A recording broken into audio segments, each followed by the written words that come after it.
मेरे प्यारे बच्चे, तुम्हारा संघर्ष और तुम्हारे कर्मों को देखकर ईश्वर ने तय किया है कि तुम्हारे जीवन को समृद्ध बनाया जाए, तुम्हारे जीवन को परिपूर्ण बनाया जाए।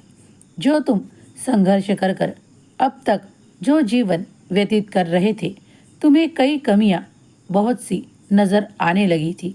तुम्हारे जीवन से जुड़ी कई बातें तुमसे छूटने लगी थी, लेकिन अब तुम्हारा समय पूरा परिवर्तित किया जा रहा है।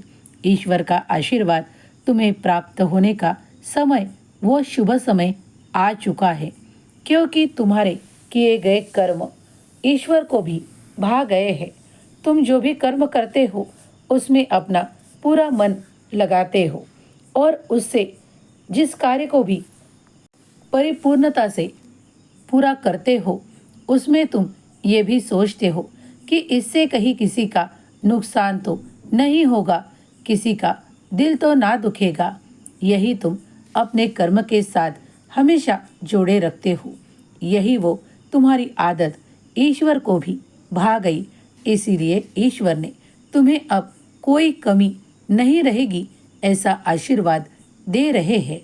जब तुम चाहते हो कि जीवन न समृद्ध बने, आनंदित हो, तुम्हारे जीवन से वो हर एक संघर्ष कम होने लगे, इसके लिए तुम जो भी प्रार्थना कर रहे हो उन प्रार्थनाओं को ईश्वर भी स्वीकार कर रहे हैं।